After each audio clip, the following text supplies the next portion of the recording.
All right. Welcome back to the Resonant State podcast. And it is my great pleasure to be joined by the members of the Russian View team website. And they're doing the wonderful work of translating and providing this material to English language speakers, um, like such as myself. And actually, I was thinking about I want to learn Russian, so maybe I'll get to that. You under that, so maybe I'll learn. I had learned like the alphabet before, but anyways, so again, just for people who haven't seen the previous shows we've done, we're going to be talking about the conception of social safety and various components of that, and it is a very unique uh, systemic approach to, you could say, pretty much everything. Okay, every layer of the individual society, the human's connection with God, with the universe, and various other things. But it's a very integrated system. And one of the things that I find quite appealing and unique is that the separation, for example, if you look at a lot of these Eastern religious traditions, there's an escape from the world. So you sit, you go, you reach liberation, you reach moksha. You liberate yourself from the world. So in fact, you withdraw from the world. You sit in a cave or you sit in your room, um, which can be quite attractive to people. But then at the same time, we're here. You're here in this body, in this world. So with this conception of social safety, and I would say, you can correct me if I'm wrong, but in general, the for Russia itself, there's not this separation of, you could say, the divine or higher order from your daily life, from the world around you. So it's more of a unity of these aspects, right? So, anyways, I'll go ahead and Sion, if you'd like to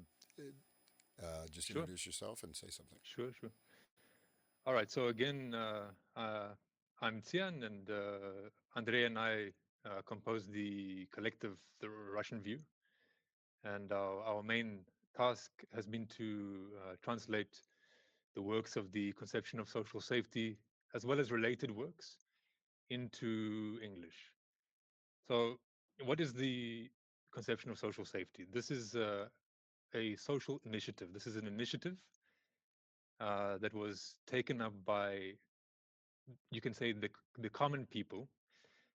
What I mean when I say common is not the elite. So the common people of, at the time, the USSR, who had realized that the USSR was going towards inevitable crisis, collapse, and they took it upon themselves to create a system of, and this is important, methodological knowledge, a holistic system of methodological knowledge, which could provide a basis, again, also important, a basis. So this is no dogma, a basis for society to move out of the collection of crises in which it found itself then and which it still is in at this point, and into a culture of what is called in the conception humanness, a culture of humanness, with the least collateral damage along the way. So this this work, these works were written by the collective of authors by the name of the IP of the USSR, and they are made up of people from different walks of life, from all different walks of life, different professions. This includes engineers, biologists, economists, mathematicians, philosophers, military people, and so on. And basically, I will return again to the fact that the methodological aspect of it is the most important, because right now humanity finds itself in a state in which it has never been before, in an informational state in which it has never been before. So what do I mean? If I put it in simple terms, we can go 1,000 years back, and the informational state that surrounded a person when he was born into any society was unchanging throughout his entire life. So this would be most clearly expressed in technology. At that time, the highest technology was an axe or something like this, something to make fire, bow and arrow, right? And these technological developments, which express the informational state, were very few. And if you, especially if you compare it with the rate of change of generations of people. Okay, so let me take a step back.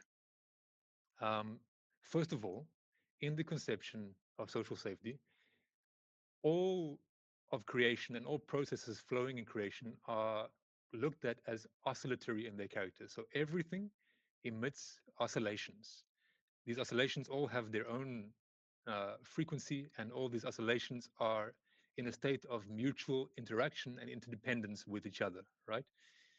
Now, generally, we might imagine any material thing to be emitting oscillations about itself.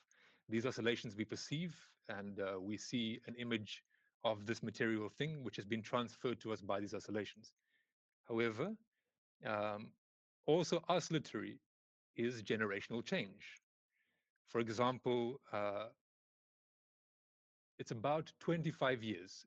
Every 25 years, on average, the generations change because a woman generally gives birth uh, on average around that age, give or take a couple of years. Um, so if in the past the rate of generational change was as it is today, the rate of informational change, the rate of informational updating, was much encompassed the life of many generations. So you were born, the height of technology is a wooden cart. When you die, the height of technology is a wooden cart. Technology again being the expression of the renewal of the informational state. Now, this has completely changed. The rate of informational renewal is higher. It changes many times in the life of one generation. What this does is it creates an environment, a cultural environment, which exerts a tremendous amount of pressure on the individuals who grow up in the society. This pressure is expressed in each sphere of life. And one sphere in which it is very useful to look at in order to give yourself a clear example is the sphere of media and the sphere of intaking information from the media about what's going on in the world. So there is a general complaint around the world among everyone, basically, especially now with the new informational state, that there's so much going on. There's so much. There's wars. There's crises everywhere. I don't know what to do. I don't actually know how to handle it. Right. So this what they're saying is there's a lot of pressure, and I don't have the tools in order to be able to perceive this information and make sense of it, and then decide on the basis of the sense that I've made what to do next for myself and for those around me, and all the entailing aspects of what you do. So what they are complaining about is the absence exactly of methodology, a methodology of perception of information, which would allow them to, first of all, make sense of what is going on in their own psyches. So this is a very important point, because if anybody looks at the world and decides for themselves, yes, the path along which humanity is going right now is not very good, to say it very mildly. In every sphere, in the sphere of economics, we have unpredictability, we have impending crises. We're either leaving a crisis or we're going towards one economically. And again, we have no power. We don't know what to do. We don't know what is happening in the economy. We don't know what it is. It's all balderdash to us. This is because it's a plurality of facts, facts, facts, facts, facts, facts, right? And the same thing in every sphere, as I was saying. And this cramming of facts, this is how our culture has brought us up. This is an expression of the fact that our culture does not facilitate individuals within it becoming what is called in the conception, what is becoming human. Uh, Not first of all, but one of the aspects of this is the fact that our educational system tells us to just learn facts in every sphere. And then you can ask anybody once they've left university or school, the majority of people say, I don't remember anything that I learned there. I only remember things that I've correlated with life by myself. That's all I remember. I don't remember the date that Napoleon attacked Russia because it's just a fact floating in the air.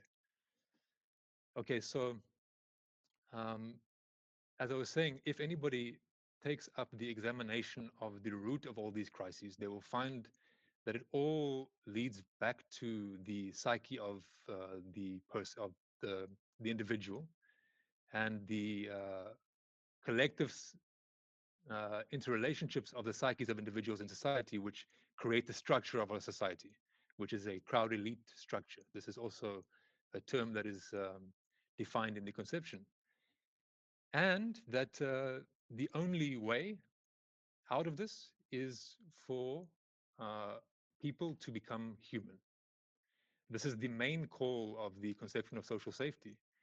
Many people view it otherwise. They view it as the next kind of cool information which I can impress my friends with, or look clever at a dinner party, or whatever it might be, or climb the steps of the hierarchies that exist in society. However, it's not about this at all. It's about people on the ground, so just regular people who want to make sense of their lives, who want to sort out their own melons, melon order, and for them to become humans. Okay, now these are very nice words, become human, and everyone listening can perhaps understand this in their own way. Um, so this is why in the conception of social safety, um, they are very strict in terms of the terminological definition of words and terms. So they provide a strict measure of determining what each term means. So a human. We spoke about it in previous videos with you, Hans, about the types of psyche structure. Many people have the question today, what is, especially today with the advent, not the advent, but the development of artificial intelligence. This especially is putting people in front of the question, am I no better than a biorobot, or am I in fact perhaps even worse? And people are starting to ask questions about what a human is. And this definition of a human, as strange as it may seem, has not been provided by the dominant science of our day. And this is because the dominant science of our day does not uh, look at the world and does not see that what is objective is information and measure and matter, not only matter, with a view in which creation is looked at as a triunity of matter, information, and measure. It becomes possible to look at the psyche. It becomes possible for each and everyone to do this on their own and to delve into the psyche and find there what makes man different from animals. And it turns out that it's not actually culture that makes us different. It's not speech necessarily, although this is a big factor. But parrots can also speak. It is the possible arrangement of the psyche of a person. Okay, so again, if we go by the Greek, what do we call it, a maxim or a kind of philosophy, know thyself or cognize thyself. Everyone can look at their psyche, look into their psyche, and they can find there um, the sources of informational support for their behavior. So everyone behaves in the world, and this behavior begins somewhere. It begins exactly at what is called these sources of informational support. If we put it in computer terms, it's like informational support for programming, informational programming support. And if we look at the psyche of man, we can find four main such sources. And the first source is not the first, but the one source is instincts and conditioned and unconditioned reflexes. Everybody has these. These are necessary aspects of our psyche. They are there automatically. We didn't put them there. They provide recreation, reproduction, survival in the wild. They provide the instinct, other instincts which are more minor of play. There's instinct of hierarchy, and so on and so forth. And these are there automatically. Um, the another component is the automatisms, the habits of culture, basically. So man is not a creature of the wild. We are born into a certain informational environment, which is a culture. And culture is basically all the information that is passed down from generation to generation outside of the genetic apparatus. So this includes, of course, educational system, what your parents have learned, monuments of the culture, books, films, media, etc. All these things that are not in your genetics, but you take in from the culture. And if we correlate it with life, then in the life of a child, right? The first stage that he has is the stage where he is dominated by his instincts. So all his resources go to fulfilling what his instincts tell him he has to do. He has to eat. He has to go to the bathroom. There's no bargaining, you know, and these things. And when a child reaches toddlership, his toddlerhood, then he starts to take in the culture. He starts to look at mom and dad and copy them and copy his peers. He's basically at this point told what is good and what is bad because he, at this point, doesn't have the capacity to ask questions about this and decide for himself what is good and what is bad and where to go on the basis of these decisions. Okay, and then the third component, ultimately generalizing component, will be the one's own reason, one's own intellect. Again, if we correlate with the life cycle of a person, after toddlership, you reach your teenage years, and everybody knows in today's culture, especially how teenagers can be. They're all about themselves. They want basically what they're doing is they're separating themselves from their parents. They're trying to find out who they are as a separate individual entity. Basically, this is what is called self-affirmation. At this stage, it's a kind of a healthy self-affirmation in a way, because you're trying to find out who you are. You're questioning those norms of culture that you imbibed during your younger years, and you are questioning the instincts maybe as well to which you have up to this point been kind of a slave. And you are coming up with who you are basically at this point. But yes, and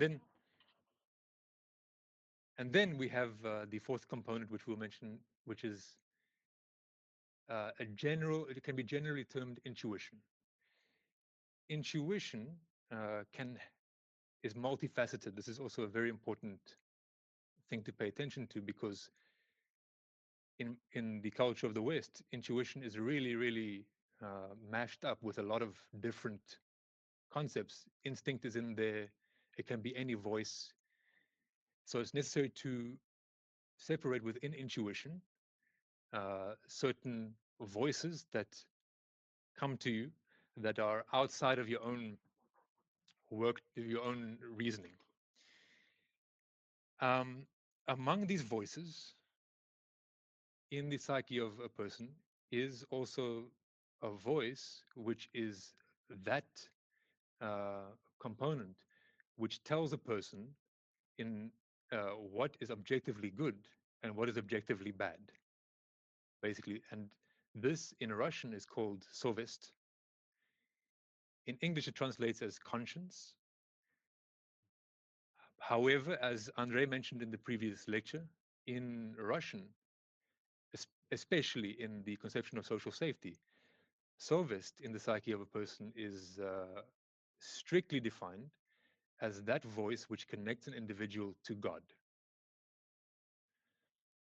Okay, so if we take it back a little bit and we look at these four components, main components: instincts, habits and automatisms of culture, one's own reason, and then we have intuition, and among them, sophist. On the basis of what is dominant in the psyche of an individual, we can define what type of psyche structure he has. So, if in the psyche of a grown person, not a baby, but a grown person, the dominant factor, which basically commands all the other components of the psyche uh, what to do in order to be satisfied, if instincts are this dominant component, then the person is no different in his psychic organization, at least at this point in his life, to an animal. This is not to say that he is running around on all fours or he is trying to hump everything around him or anything like that. This can be a relatively intelligent looking guy. He can be wearing a suit. He can be charming, all these things. But his reason, his intellect, even his intuition, they all go to serve instincts. Then, if the person in his development stops at the second stage, this means that all the resources in his psyche are, beholden to the automatisms of culture. You can see this quite clearly expressed in the pendulum that exists in the West between kind of obey your instincts, obey your inner animal kind of thing, and then when it swings back to religion, to organized religion, I mean. This is where you suppress your instincts, you suppress these things, and you overstep these instincts only on the basis of what the culture tells you is good and bad, not on the basis of what you have decided for yourself, on the basis of your own sophist about what is good or bad.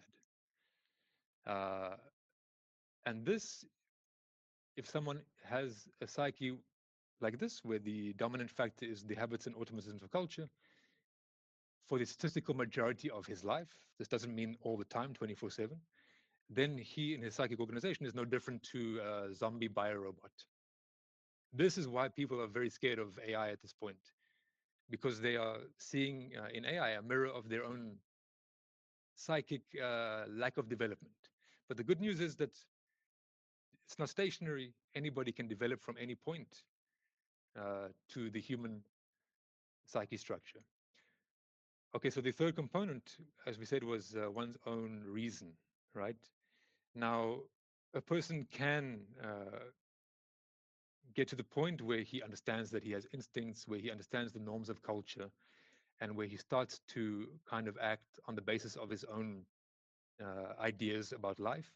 However, if the trend of self-affirmation, which begins in teenagerhood, continues, um, then this is no different to a demon. This is basically a demonic type of psyche structure because he subordinates all the aspects of his psyche to the goal of self-affirmation. And in our society, this means necessarily climbing some kind of a hierarchy, always being below someone, always being above someone, or striving to be above someone. So this is intellectual demonism, basically. But so what happens generally, or what should happen, is that a person, even being in the demonic type of psyche structure, being in whichever type of psyche structure, every person wants to live well. Every person wants their life to be good.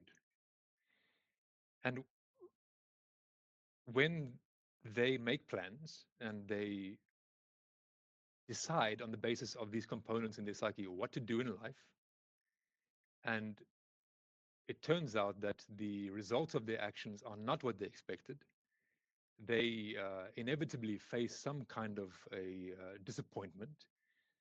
For example, if we're talking about a demon, it can be someone who climbs the corporate ladder, but he finds himself at the end of his days deprived of any love, any kind of meaningful interrelationship. There's always some kind of collateral which is not worth the achieved goal.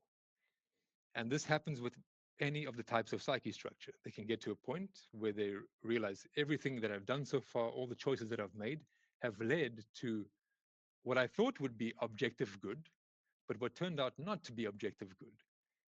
Then questioning begins on the theme of what is. So that means there is objective good, and that must mean that there is objective bad, which in turn must mean that there is some way for me to tune into this objective good with my psyche and then start to make decisions in life which would be in harmony with this objective good.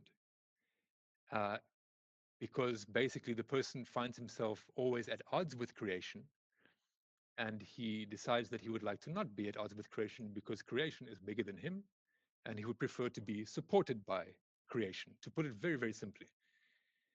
And once this questioning begins in a person, he inevitably must come to the realization that there exists a kind of channel in his psyche which connects him with subjective good, because he can find out what it is.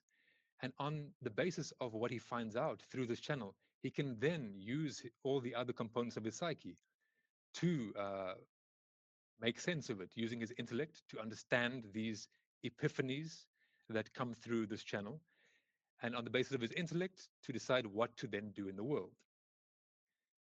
And if a person in his psychic arrangement is subordinates all the resources of his psyche to what is dictated to him by this channel, by Sovist, so he is a will which subordinates his creative potential to the dictates of Sovist, then we can talk about what is called in the conception of social safety the human type of psyche structure. And this is the not the goal, not the end goal. This is what is put forward in the conception as the first, as the necessary first step for further development. And that's the main call that should always be remembered if someone is coming across the conception.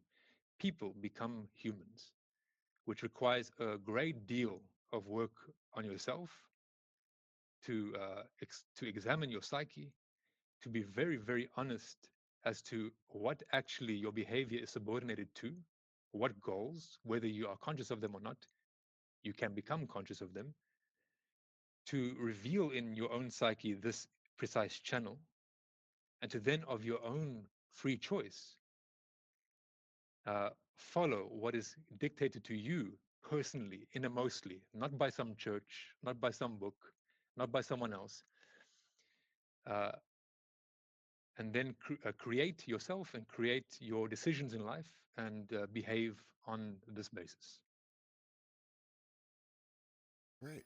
Yeah, thank you. That was a very good exposition of these, the sort of the generalizing principles. And I'll just make a few comments and I'll pass it over to Andre. But one of the things that we see is the lack of understanding of the methodological basis and the ultimate conceptual basis of many different, you could say, different paths, different takes on things. For example, psychology, many types of therapy.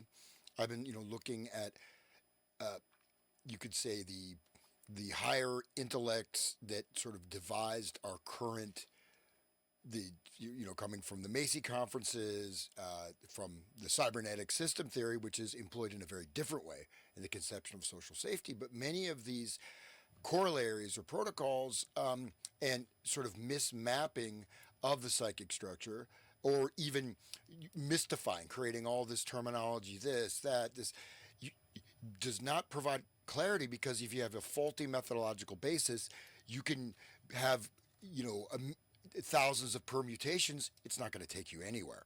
And so, and just to see, I think everybody can see this stuff, very, um, I think a very powerful point of the CSS is that you ultimately should be able to see this for yourself. You can recognize it in yourself, you recognize it in the world, and then you don't need to be dictated to by experts, right? You don't need to follow things, and you can also recognize what is behind words, what are behind various things. So, and an example of this is there's still a lot of operant conditioning If you look at Pavlov, you look at B.F. Skinner, this is, based on the physiology. A great example of this is uh, people just getting messages, getting likes on their phone. Pornography is probably the most destructive aspect of this type of operant conditioning feedback loop. So, in a sense, people become prisoners of this instinctual. It's basically using these type of instinctual, you know, baseline. You could say baseline algorithms or programming, and then if you're stuck in that and you don't recognize it, and you're deploying all these types of theories that theoretical things or this that you're going to a counselor and talking about all the problems in your life, if you don't get to the root of it, you're stuck. You have to be able to recognize what these different layers are. And so, also again, the habits of culture, um, and then the again, like the demonic. I won't mention any names, but you know this. A lot of this is also promoted as um, there was a movie called The Wolf of Wall Street. Okay, so this is about a real person who, and I know many people that took this guy to be a hero, right? Because he completely did whatever he wanted to do. He exploited, he stole money from, he made millions and millions of dollars. Basically exploiting other people, and he just did. He would, whatever kind of debauchery, sexual, drugs, this and that. And he just lived complete abandon, complete freedom, had no concern for anybody outside of himself. And in fact, the guy, he actually, is not even in jail. So he did, in a certain way, you could say, oh, this guy succeeded. This is an example of like a demonic type of structure where you're just, and unfortunately, this is kind of held up to be the highest attainment, aspiration, become a demon, become powerful. So, yeah, Mhm. so I think that's, and again, you mentioned like, so religion, you have this, one of the things, if you look at, again, psychology, which I don't mean to bash psychology, but there's so many wrong roads or dead ends in there. And one of the things that's starting with Freud and going through all these various iterations of that is the main problem with human beings is that they're repressing their sexual instincts. Every problem in society is because you're repressing your sexual instincts. So just let that go, and then everything's going to work out great. Now, we can, down the road, 100 years plus later, you can see how did that work out? Not that well. Not too well. So, Yeah. so that's anyway. So I just wanted to comment on that. But I think again, what you're discussing is you can observe this in the world around you. You can observe it in yourself, and then being Mhm. able, um, just to stress this. Um, and I'm not claiming that I'm some great this or that, but I see a lot of people, they're caught in particular narratives. This person did that to me. My mother did this to me. My father did this to me. My friends did this. This society did this. And then just reliving these narratives of what was done to you and how much others caused your suffering. And then so you either respond by complaining, or you respond by a desire for vengeance, or you just and this is becomes a cycle, and you don't even recognize where what is the actual information that is coming in the present moment, right? What are you able to experience and to be able to shift out of that? So this, um, it's very tragic, actually, especially when you have the feedback loops, right? You mentioned artificial intelligence, and so you have this, the Ouroboros, right? The snake consuming its own tail. You get into Mhm. these feedback loops and feedback mechanisms, and then the problem is that you get an illusion of freedom through some type of ecstasy where you break out of it, sometimes just from a shutdown, right? You just your nervous system collapse, you get a sense of peace, right? Or through just incremental pleasures, or just amping up these desires, etc. And really, it's you're stuck in this, and it's faulty methodology, and it's also a lack of understanding of these elements. And final thing, if you look at the state of Europe today, I mean, you look at Europe is basically dying out, right? You look at Germany, these countries. So this is where even the instinctual survival drive has been corrupted. People don't even have that level of survival instinct anymore, right? So I think to me shows a very advanced level of decay in the culture at large and also within individuals who inhabit that culture. Okay. Hmm. Yeah, that's especially about the Europe. It's not dying out, but it's being died out. Put it like this. So it's not by itself, dying out just by itself, out of nowhere. That's one thing, and the other one is um, about the religion, about the basically all the basic spheres you really can find in the works of the CSS. And one thing also, it's very important to understand is that the works of the CSS really need to be read. It's not a thing that people can listen to some people somewhere on YouTube and then understand everything and then just go. No, it doesn't work that way. In this is there's no way like that.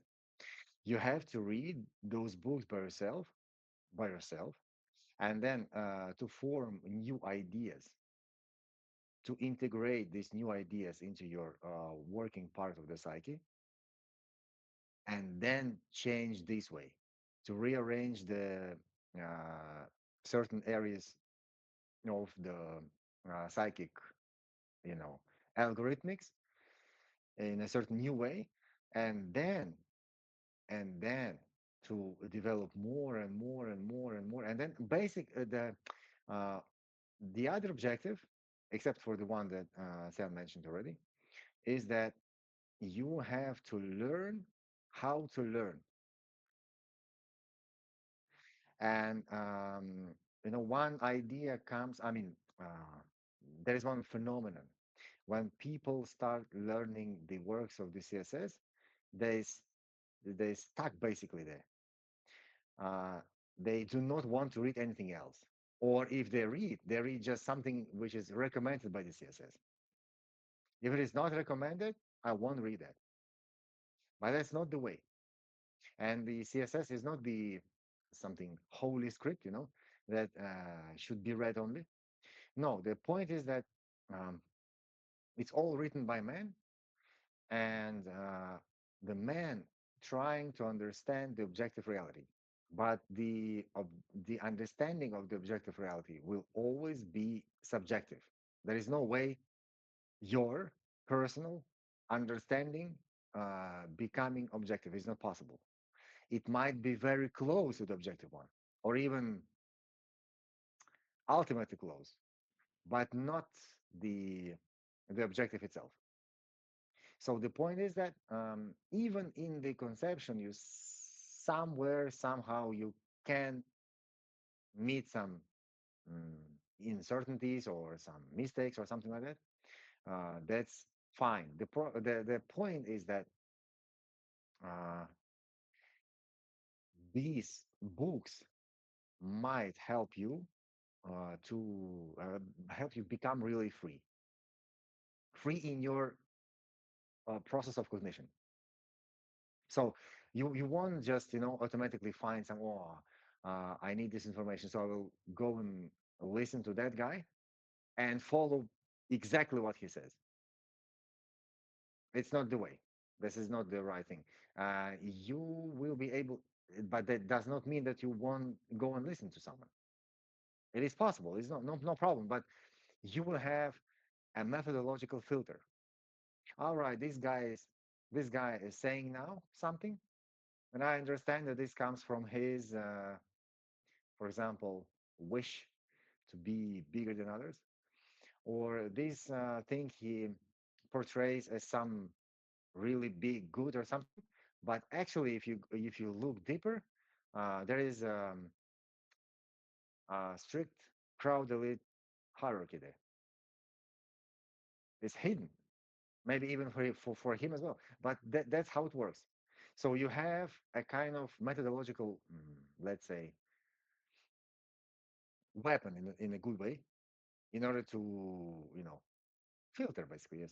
So you can filter out and sort out all this information coming. Sometimes in one sentence you can find many different things. many different interlayered uh, modules of information coming there. So, and that's the another point of why study the CSS.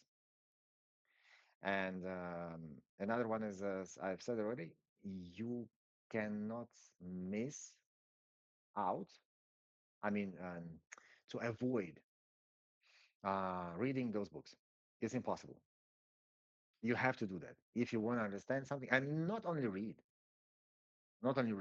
but to build new understandings,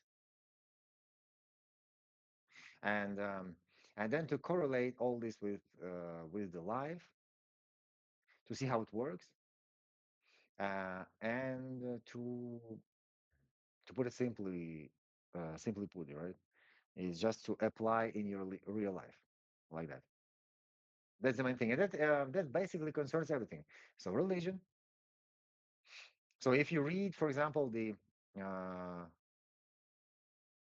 mm, those volumes, right, on comparative theology, which we highly recommend, then you can just look around and check how it works. Okay, for example, what um, biblical stereotypes work in me, work in the Western society, and then work in Buddhist society, work in Hindu society, because the biblical conception basically is everywhere now, even if the country is Buddhist or some other religion is the main one. So this is how it works. So you cannot just, and it's not the books that you can read before to sleep. No, yeah, Andre, that's very important. And again, with the information, the way the information is now going much faster than the generational transformation, it becomes very important to be able, because if you just keep taking facts, information, crisis, this, that, there's no ground, right? You're going to be continually destabilized, and just facts by themselves do not create understanding, right? So I think these are all great points, and then the fact is that you, in a sense, you have to interact, engage, and you find your own path within this that's provided as you experientially, and in a sense challenging yourself to rise to that level. And then, but it's not like a dogma, and that's one of the things, right? I believe this, I'm done, right? I have this belief, and if I do this, I'm going to go to heaven, so it doesn't really matter what happens in this world. I have the right belief. And that's one of the things that you see in the biblical conception, but also the biblical conception has a sell by date. It has the end times, right? It has it is the kiamat, the resurrection, the day of judgment.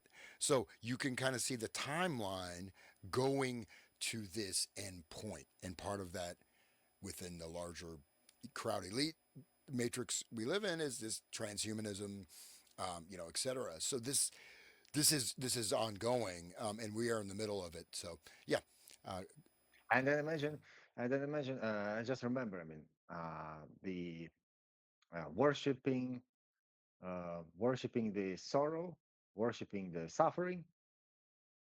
That's something incredible in biblical culture, and it's perceived as something normal. Absolutely no, it's fine. You suffer. You're a great man. No, you imagine that all the suffering is something godless, and that you have to be happy. That is something else. Absolutely something else. But and about this informational tsunami that we have these days, the point is that uh, these phenomenon is as if understandable, right, at the level of our brain, but actually that there is something a little bit more. It's a very very serious phenomenon. So some people might say, all right, every second is different, which should also be correct. But the point is that this phenomenon is qualitatively different.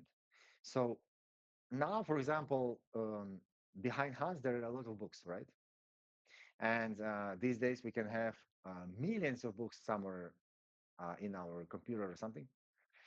But imagine 1,000 years ago, you wouldn't be able to have the shelves with books unless you're a high, some kind of high elite.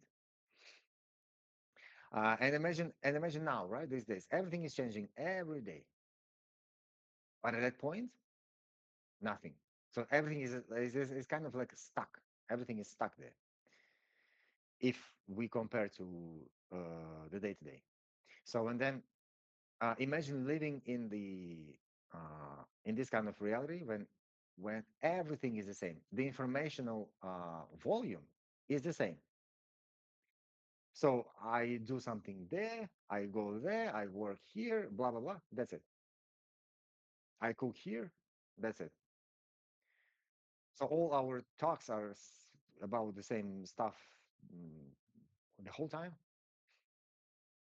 And if there is something new, you go to church, and there are people will explain you everything.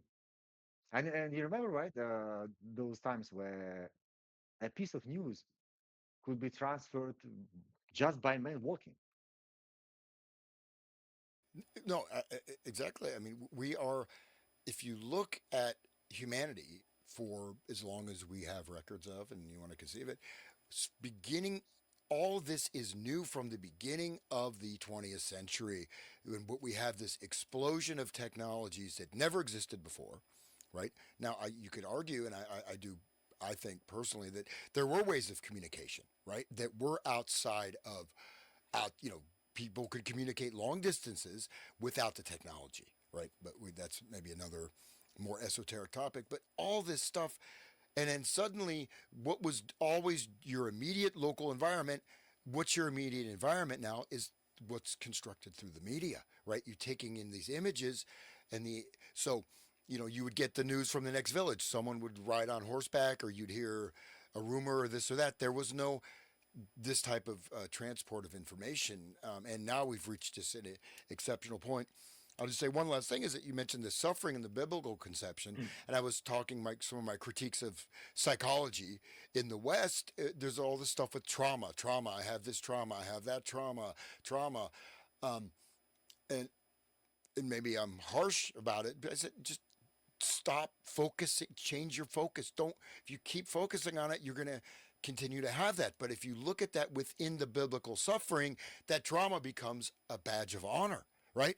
Oh, I'm suffering so much. I must be such a great person. I can talk about my suffering, and it's, you know what I mean? So in that, um, I believe that is a distortion of reality, but then again, a hidden, I know guys may disagree with me, but I'd say that's a hidden example of a particular methodological or conceptual basis that's permeating through. It would be technically unrelated fields. Yeah, definitely. And if we talk about the biblical culture, many people who call themselves atheists or agnostics might object, saying that the Bible doesn't really touch me. Uh, However, we could pose the question to them, or we could just state that you were born into a culture where your only choices about there being a God and what kind of God that is came from the Bible. And this is to say that you either reject the Bible, what's in the Bible. This is generally speaking, or you accept it. So this is um, the God that is in the Bible. This is closer to a devil, basically. This is a schizophrenic and a punisher. And from the Bible stems not from the Bible itself, but on the basis of the church fathers reading the Bible and interpreting it with the objective of controlling the crowd, of course, of governing them, comes the doctrine of original sin. And this doctrine of original sin permeates everywhere in our society, regardless of whether you know the name of it, whether you've picked up a Bible or not. And this can be seen in our schools, even. in the praise, the praise was the opposite of praise, scolding kind of system that takes shape in families, in schools. It's the same thing. It's the carrot and the stick. So I do the right thing, the zombie type of psyche structure, again, following the automatism of culture. I get the carrot. Spiritually speaking, that means I go to heaven. And this permeates our whole existence. I do the wrong thing, I get punished. I suffer. I'm bad. I deserve punishment. I deserve suffering until I do the right thing, until I force myself to do the right thing, until I suppress that which arose in me and forced me to do the wrong thing. So basically, what you get is a animal's zombie pendulum in society uh, on the on the basis of the biblical stereotypes. Another very important moment is the crucifixion, the so-called crucifixion of Jesus Christ. Crucifixion, and it's not for no reason that the word fiction is there. Um, Before I go into it, I'll go into it not in too much detail, but we would both highly recommend people to read The Master and Margarita, Hymn to Demonism or Gospel of Selfless Faith. This is a book written by the IP of the USSR um, on the basis of an analysis of the classic by Bulgakov, Mikhail Bulgakov, The Master and Margarita. And it examines the questions of the objective being of God. What is Satan? What is God? What is the relationship of man with God? What are the potential ones? What are the biblical ones? How does that affect our society today? How to move out of these stereotypes of interrelationships with God and with creation and into one which is consonant with reality. So basically, the crucifixion, what does it teach us? What does it teach children? You can especially find out what kind of information you hold in your hands if you tell children about it and you watch how they react. Tell a child that Jesus, basically an ideal of towards which we should strive, the kind of quintessential human in harmony, living in harmony with God, had to be crucified on a cross. In order for what? In order for us to be freed of our sins without doing anything. And he suffered there, and he cried to God, and he asked God to help, and God didn't help him, but he's God's son. It creates incredible schizophrenia, and children are the best reflectors of this. They say, "What are you talking? What do you mean?" And again, one should not get caught in just correlating it with biblical Christian church life, because this stereotype of behavior of carrying your cross, oh, you can see it everywhere. You just have to look. People believe that they should suffer and they have to suffer in order to prove something to themselves, to their parents, to society, to their peers, to prove something. However, it's a very, very simple question, as Andre was talking about before, about happiness. Why is it an objective fact that a happy person, a truly happy person, works better? He is more creative. He interacts with people much better. He's able to connect with people much more effectively. He's able to understand life much more effectively.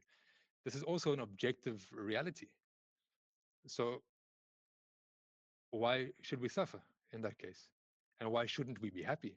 There are no reasons not to be happy. There are only barriers. And yes, I'll stop there. Well, as I had to say that these things are just the ability to start to recognize this. So a couple points. One was that I mentioned about Europe, this self-destructive, embedded. These are programs, right? These are algorithmic things that now it's reached such a point of you're looking at these. We're looking at actually destruction of potential wiping out of entire different bloodlines, genetic lines of Germans or whatever. This is directly tied to this idea of original sin, to cross to bear, to to being able to ignore what you directly experience and saying, well, no, these people are coming in and they're raping women. Oh no, but we have to support them. We have to be good people. We have to bear this cross. And and it's a type of insanity actually. And I'll just say a personal example. Maybe that's not really embarrassing, but I remember. So I left America. I lived in India. I just on my own. Very. I'd never even left the United States before, and I just moved when I was 22 years old. Why? Because I thought, well, I'm too happy. If I want to be an artist, I have to suffer. So I'm going to go to India and struggle. And, Yes. it's like, well, I'm too happy all the time. I should have, Yes. to be an artist, you have to like suffer and struggle. Uh, Definitely not the, anyways, I'm still here. I'm okay, but it was not the best. Anyways, sometimes we have our life path, right? But it was something that literally, like, this was so ingrained in me that, well, I can do, I like writing, I'm doing music, but there's no, okay, in order, I should feel this pain in order to be able, you know what I mean? And this was almost like an unconscious level program that I engaged with consciously to say, okay, I'm going to undertake this challenge. Now I survived, but was that a good thing or not? May, anyways, go ahead, Simon or Andre. First, I would say it's not so black and white. Like you probably needed to go through that for a reason as well, and you'll find that reason for yourself. It's sometimes people need to experience certain things in order to understand certain things. It's a gray area. It's not that you can't have to be happy either, right? It's all about have to. It's all about these two words, have to. You also can't have to be happy. You have to, again, it's necessary to admit what is happening inside of you. So, and what's happening in your head, just the truth, truth, truth, no matter what it is. And what a lot of people who read the conception forget about is to look at themselves, however crazy it may seem. They can know all about the provisions of the conception. They can know about matter information measure, and they can quite well explain it, and they can even correlate it to certain objective processes going on. They can understand global politics. They can understand how the economy works. They can understand how governance in general works, etc., etc., etc.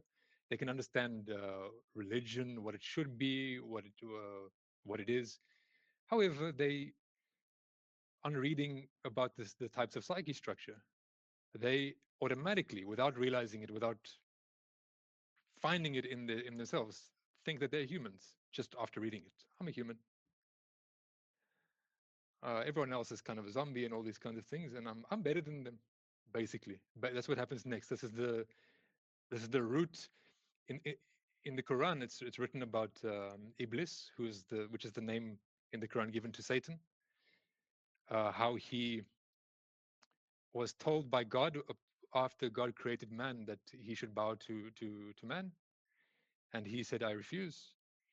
And God said, you know, he said, "Why?" Well, God knows, of course, but in the dialogue. And he said, "Because I'm better than him. You made me from fire, and you made him from clay. I'm better than him." And this is the starting principle of all evil, especially unintended evil. I mean, this is so. The point that I'm trying to make is that when you read the conception um, according to your Sylvest, start with yourself. You see, where it talks about zombies, look at yourself. It's the best place because it's the most stable place to look first, and then look at other people, and you will be shocked. Everyone, if it wasn't the case, if everyone was human already, we wouldn't be in this situation. So most of the people who read it are in for some unpleasantness, but this unpleasantness is also necessary. So I wanted to say that, and just one other thing. When we were talking about this carrot and stick mechanism in religions and the doctrine of original sin, this is not only in the Bible. It needs to be understood as well, especially by Westerners who tend to run from their culture into the so-called wise arms of the East. Is that this doctrine is there too, very ingrained in the doctrine of karma. It's basically the same thing. If I'm good, if I do good things, I get good karma, I get a good life. If I do bad things, bad karma, I come back as a cockroach. exactly the same. Not exactly the same. There are some nuances because it's actually maybe more um, without a way out seeming in the East because of the endless cycle of incarnations. Whereas at least in the Bible, there's the end of days. There's no end of days there. It's just endless cycles. So I just wanted to add that as well about the carrot and stick mechanism being in all organized religions, basically, in some form or another. Yeah. And that's another thing that happens to people who learn the works of the CSS, who study them, is the wish to save others without having saved themselves. First of all, the wish, even if you have saved yourself, still to save others, that's not your business. You can help if you are invited or you are asked, but you cannot run after them in this, beneficial wish to change them, to save them from themselves. It does not work this way. People should save themselves. That's the main idea. Another one. So, and then if you start with yourself, you won't have any time, any free time to save others, and you won't have any interest to save others. That's another point. You will lose this interest. So if you, but that's in a certain way, it's a normal, absolutely normal stage of those who study the CSS. So you read, you understand something, there is an epiphany, and then you, wow, people do not understand. Now I will go and teach them, Yes. and they'll say thank you to me, thank you very much. You saved our lives. But actually, it doesn't work this way at all. uh, what you will bump into the not understanding whatsoever. They will look at you at a crazy guy. You'll be perceived as a madman or whatever, something like that, or as a Or a gay, guru. as a guru, yeah, or a man from some kind of uh, sect or something. So, but it won't be perceived as you um, expected that to be. That won't be the case. But this is a stage that everyone should maybe should should be in at least some time in order to understand how it works. But that's another thing. Yes. But mm so the works of the CSS basically are not a dogma whatsoever. That's the main thing.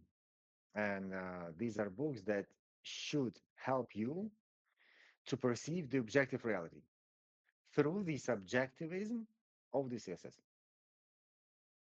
That's why you don't have to stick on them. Like, oh, that's it. This is the pinnacle of development. No, no, no, no, no. It's just a collection of books, just a system of knowledge, um, which corresponds to our age. I mean, to our era, our epoch. Yeah, no, those are very good points. And the one thing is that I think you're alluding to, it's, you mentioned like have to be happy. Well, in a certain way, if you embark on this, you're going to have to, there's going to be a lot of things that will come up that Oh may yeah. be exceptionally difficult. And that's, whatever I'm trying to share is that there's, if, you know, it's whatever level, or call it level or progress, or opening up to new spaces, the if you have not cleared individual psychological issues, there's no way you can go. It's going to be a massive amplification if you haven't cleared these things and you start going up into these higher. Well, maybe higher is the wrong term, but these different fields, or different you know different levels of understanding in actuality, not in projective, but within direct experientially correlating. So yeah, and so it's very, again, very very important. I think everything you're saying is that it's not, we're not looking at a. And I'm a I don't claim any expertise. I'm just I got just found this to be extremely interesting. I just wanted to share it with people. And it's really Neither are we. okay. Oh, I Neither are thought you we. guys are my Yeah. gurus, Guruji.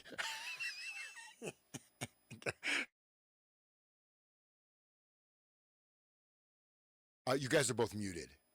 Ah, Ah, yeah, Go yeah. ahead. Yeah, We say no, no, no way. Guruji. I'm no, not. Just we refuse. no. We refuse. Yeah, yeah, What am I gonna do? Okay. yeah. No, but no, go ahead. Yeah, please. I think these are great. Great point. Go.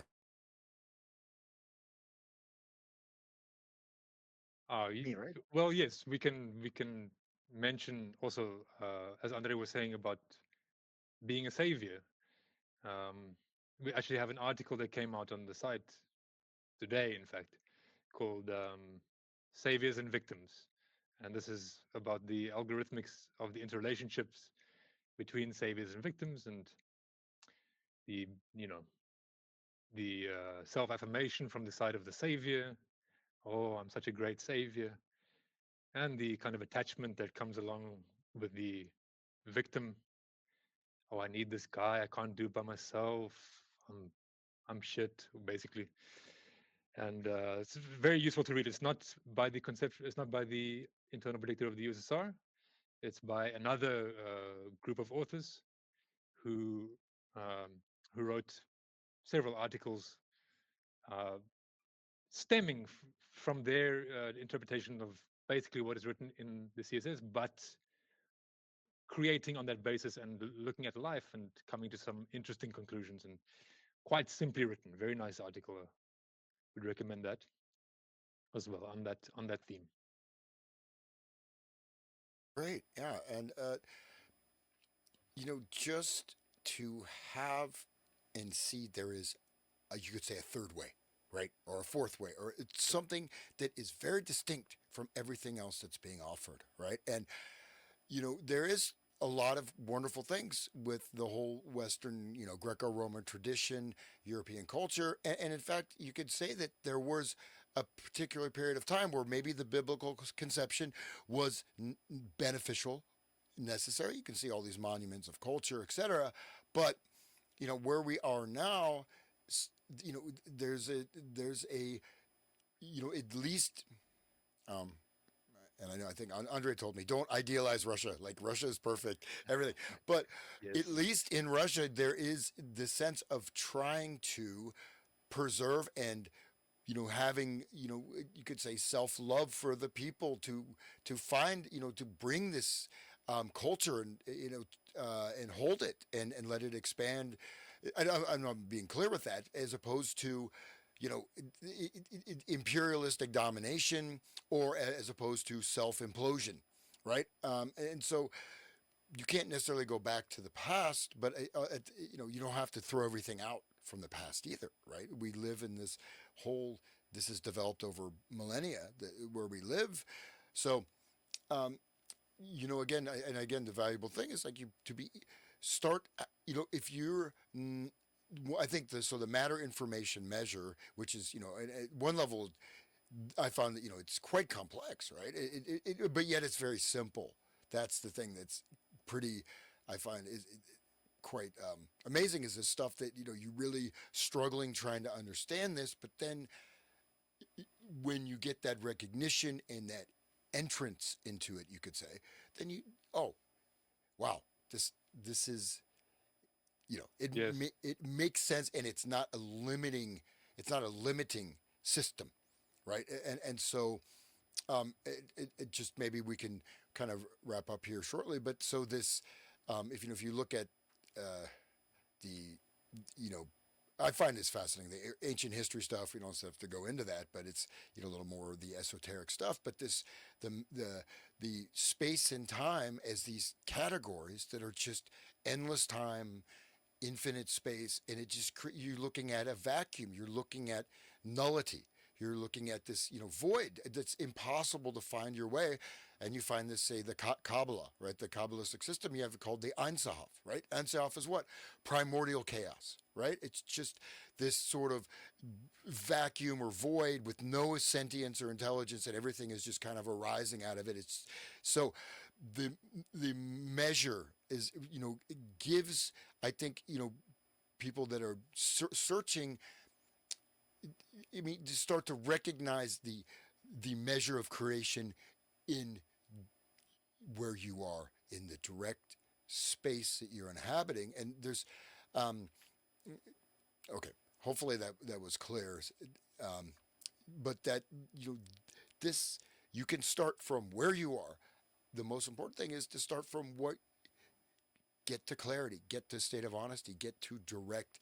Where are you actually?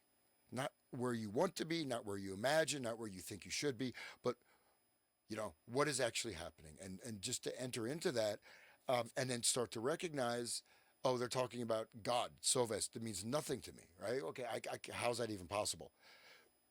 See, and Yeah. okay, go ahead, please. So if about the triunity of matter, information, measure, we can say shortly something really short. So and then what is important is to, and sometimes difficult for people. It wasn't for me. I think for everyone. This category is the most difficult to understand. Is matter. Matter is more or less understandable, right? Because we have matter actually is divided into substance. That means this matter that we can see, touch, all this, and then the elements, the particles.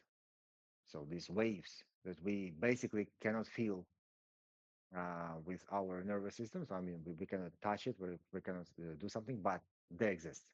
So the air, for example, right? We understand it's kind of material. It's not maybe substantial in this way, but material. So and in this way, the terminology in the CSS is very strict. What is substance? What is matter? But all this is kind of all together is matter put like this. And then this one is more or less. So biofields, human biofields, are material. They also have information and algorithmics, but they also are material. That's also a very important thing. Although we cannot see the biofields with our own eyes, and at least untrained ones, because for this you must train your eyesight in order to be able to see the biofields. And then information is something which is not material, but goes together and tightly connected with the matter. So information does not exist without an informational or an material a material carrier. That's the main thing. So information does not exist like that. It it should be written somewhere. It can be written in someone's biofields or in the noosphere or in a city disk or somewhere in the cloud these days or something like that. But it should be written somewhere. And then measure makes all that, uh, basically shapes all that and encodes. So encodes information and shapes matter.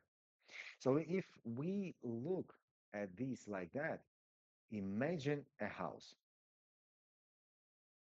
only in your head first, without materials that you would like to use, for example. It's just a transparent form, right?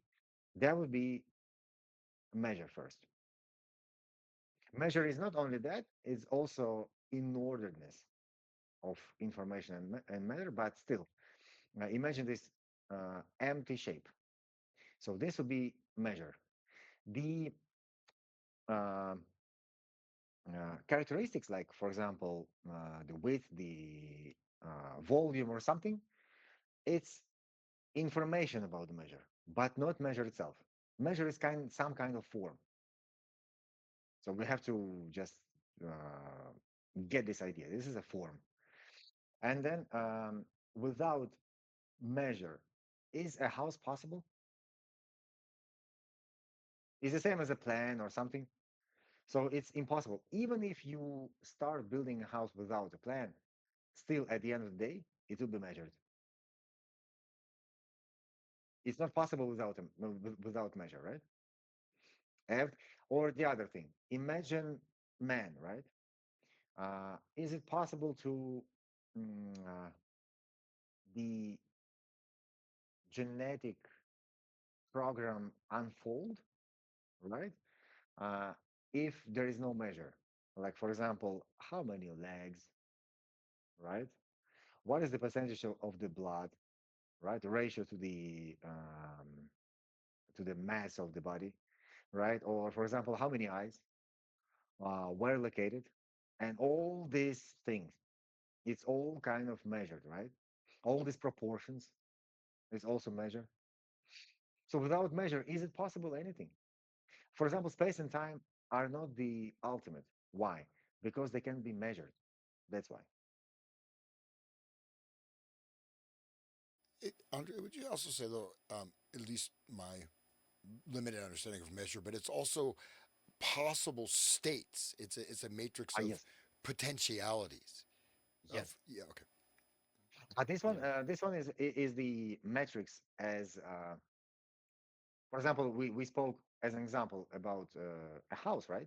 So imagine potentially they can be billion of houses, billion shapes, forms, whatever, right? All this is metrics of possible states, of possible houses.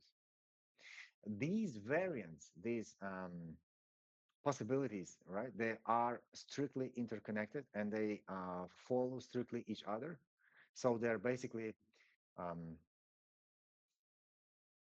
cause and effect conditions, like that, put like this. So and then all together they shape a huge matrix of possible states.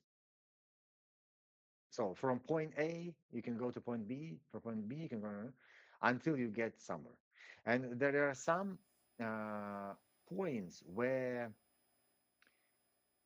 having decided something, you won't be able uh, to change that decision. There are these kind of specific points in this matrix of possible states, and that's very interesting one. When people develop, or not only people, societies or something, they get to a point where they should, to this specific point, where either they choose uh, and they basically follow this call, right? Challenging call of development, or they start to degrade. And we have seen this kind of points, for example, with the Quranic world. Hmm. So they were allowed mm, to have mistakes, right? To be erroneous in some things, right? Until a point. So until that point, they were supported by God. But after that point, they were not supported by God any longer, because there is a certain point in the metrics where you should mm, step over it and choose basically what now you develop or not. In the history of Rus, we also have, um, I mean, this kind of episode of this kind of nature. So it was 2,000 years ago, by the way, and the uh, basically highest priesthood of Rus, that is called Zhretskhood in Russian. I mean, this term is also in the conception. You can, by the way, you can check the glossary of terms in our website and find all these terms. So and then these Zhretskhood were put with a question: either you oppose and answer to the biblical expansion, or you do not. But if you do not, then wait until this biblical abomination, um, comes to Rus. And it came. basically 1,000 years later. So it always comes to this point. It's a very difficult point, by the way. It's not something easy, like you just, right, okay, I just choose, that's it. No, no, no, no. It's a really difficult because at that point you have a lot of, how to say, a lot of algorithms in your psyche, right? That do not allow you to choose the right way. That's why it's challenging call. So just, yes, it would be, but you have to overcome so much. I better, it's fine. It's fine with me. I'll Mm. stay like that. It's fine, absolutely fine. So and then just wait until you degrade. So and if at that point you could be degrading for like 1,000 years today, due to the law of time that we've spoken, right? It's impossible. You will get the answer quickly, not in 1,000 years. No, exactly. And yeah, and these are sort of, there are points maybe you recognize in the past. There Yeah. is, I do think that there's a way you can veer off, but you can come back, right? If you know, at least that's Some points. some points, but there's points you cross, you can't come back. And there's examples of, I mean, like substance intake, substance abuse, alcohol, drugs, even sex, whatever it may be, drug of choice. There's a point where you'll get the feedback. You have to either move off of that stream, or you just there's a point of no return, right? So I think this is that you would Yes, this exists, right, for cultures in society. exists, exists. Yes. Not always, and not every choice is like that. No, no, There are certain points. certainly not, right? And Should I if have you cornflakes or should I have oats for breakfast? Oh, yeah, yeah, you can't. Yeah, the point of no return. Yes. yeah. you know, well, that's Oh, the if I thing. choose cornflakes, that's it. Oh Over. no, the whole America's gonna fall because I had cornflakes. You Exactly. obviously, but this is something. Well, how would you just maybe clarify I that a can bit? speak. I can speak. Sorry, I can speak personally about this, and I can say probably with a great degree of certainty that anybody today who, especially those who come across the works of the conception, uh, will probably come to a similar point because if it was admissible before to be the victim of the government and be the victim of all these crises because you don't really know what's going on. You don't know, you're not notified of it.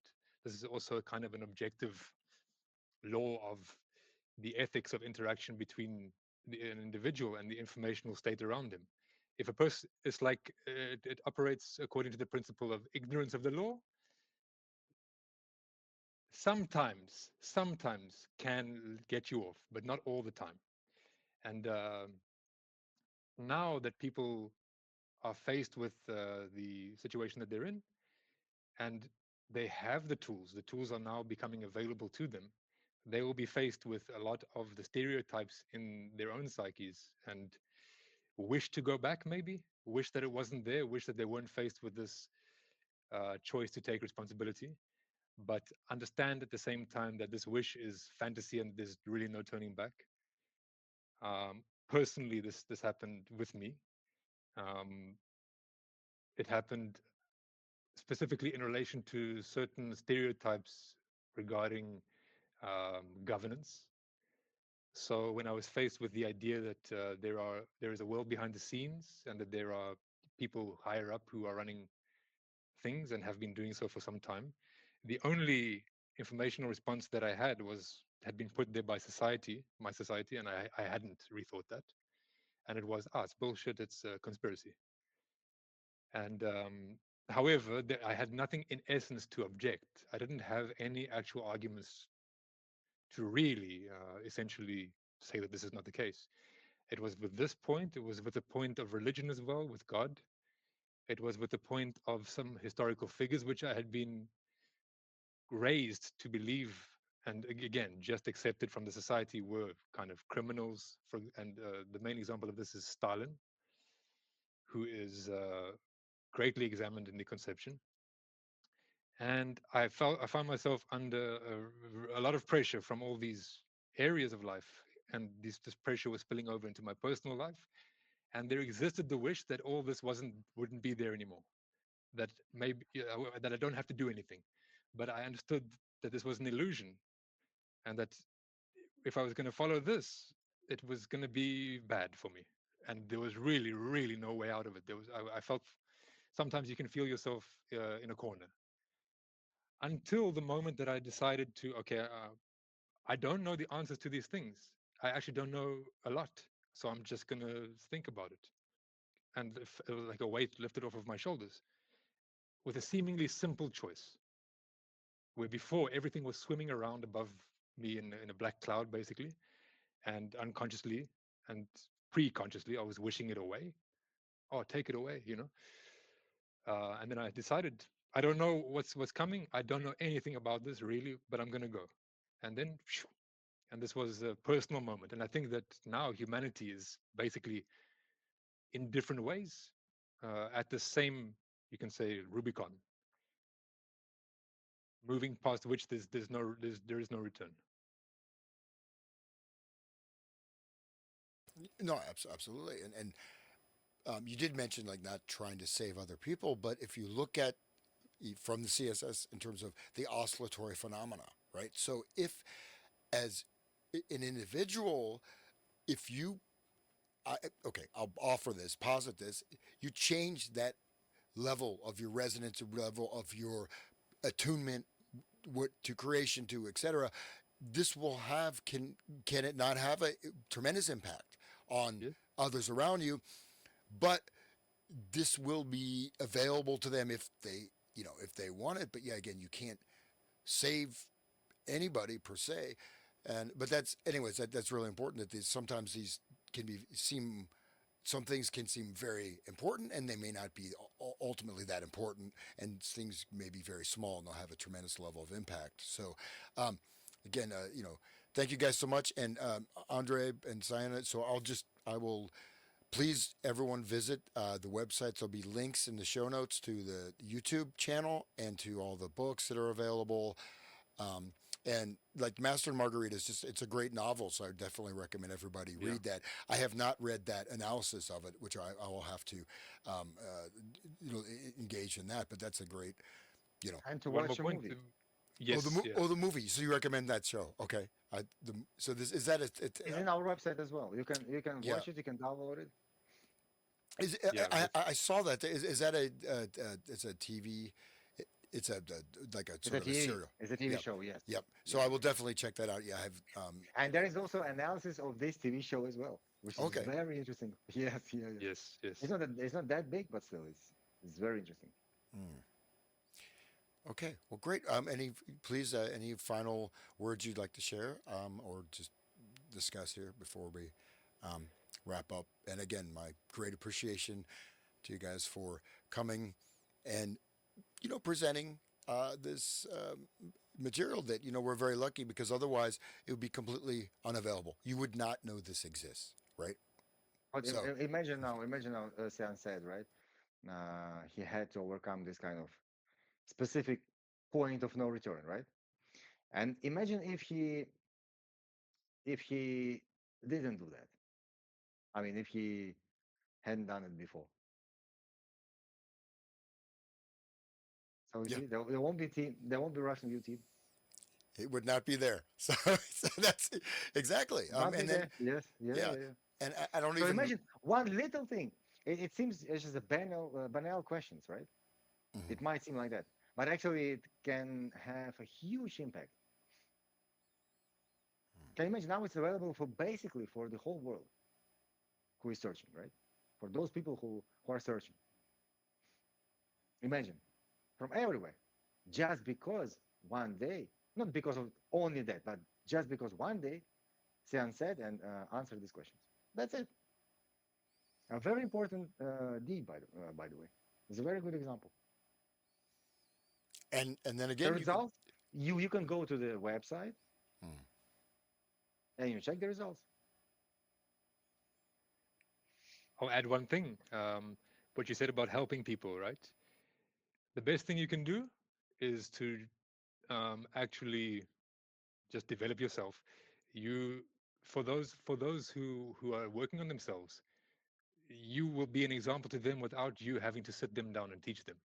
They will take it from you if they are being attentive to life, and that's the best way to do it. This is actually, to be more personal again, what I saw in Andre in the beginning.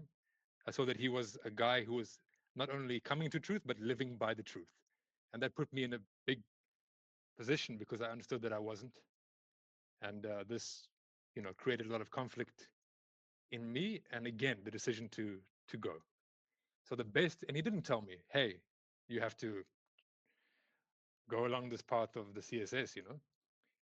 No, this it doesn't work like that. It's not the natural way for these things to go. But you will help those who are looking for help, inevitably, and it will be a natural relationship. Sometimes you might not even know about it.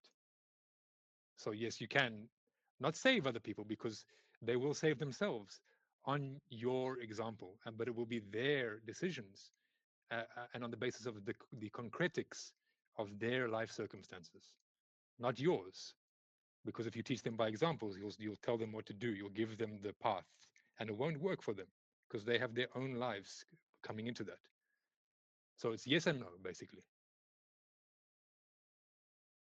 Yeah, excellent. So, and again, the things you throw a stone in the pond, these ripples spread outwards, and and they may take different forms or manifestations. So, and then again, to find that will and to be able, it's not that you may experience anybody probably encountering this, if take it seriously, you may encounter things that okay, this is really not very pleasant, in fact it's exceptionally unpleasant, but you keep going. So you're not gonna work, not, it doesn't mean there aren't challenges and obstacles or difficulties, but then the way they're approached, and it's not like a static state where and again, this idea of martyrdom, you don't, I mean, this is not ideally, I don't think it's necessary for anybody, but again, so these, yeah, and so here we are now, we're this, whenever you made, now I'm sitting here, so this connectional stream of that particular decision and maybe influence, so we can see this,